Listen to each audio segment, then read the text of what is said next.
இப்போது புதிய அறிமுகம் ஆச்சி ஹோட்டல் சாம்பார் 50 கிராம் ரூபாய் 20 மட்டுமே.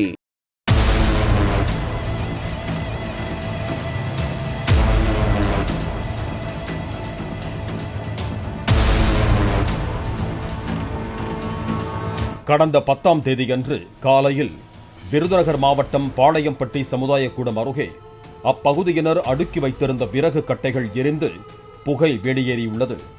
இதனை கண்ட சிலர் தண்ணீரை ஊற்றி தீயை அணைத்துள்ளனர். அப்போது விறகுக்கு அடியில் மனித எலும்புக்கூடு இருப்பதை கண்டு அதிர்ந்த அப்பகுதியினர் டவுன் காவல் நிலைய போலீசாருக்கு தகவல் தெரிவித்தனர். சம்பவ இடத்திற்கு விரைந்த ஏஎஸ்பி மதிவாணன் தலைமையிலான போலீசார் உடல் முற்றிலுமாக எரிந்த எலும்புக்கூடுகளை கைப்பற்றினர். இறந்தவர் யார் என அடையாளம் தெரியாத நிலையில் போலீசார் துப்பு துளக்கிய போது சம்பவ இடத்தில் கல் ஒன்றில் ரத்தம் படிந்திருந்ததும் அரைகுறையாக எரிந்த நிலையில் போர்வை ஒன்று கிடந்ததும் தெரிய வந்துள்ளது.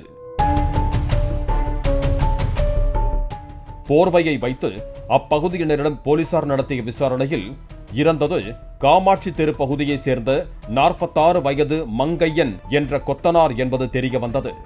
கடந்த சில மாதங்களாக எந்த வேலைக்கும் செல்லாமல் மது போதைக்கு அடிமையான மங்கையனை அவரது மனைவியும் மகனும் வீட்டை விட்டு துரத்தியதால் தனியாக வசித்து வந்துள்ளார்.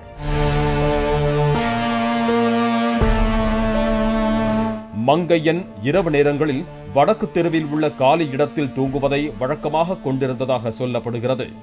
இதனால் அங்கு தூங்குபவர்களிடம் விசாரித்த போது நீராவி தெருவை சேர்ந்த 35 வயதான கூலி தொழிலாளி முத்துக்குமார் தலைமறைவானது தெரிய வந்தது. முத்துக்குமாரின் மொபைல் சிக்னலை வைத்து உறவினர் வீட்டில் பதுங்கி இருந்த அவரை பிடித்து விசாரித்த போது பல அதிர்ச்சி தகவல்கள் வெளியாகின. மங்கையனின் சித்தப்பா மகளுடன் முத்துக்குமார் தவறான தொடர்பில் இருந்ததாக கூறப்படுகிறது.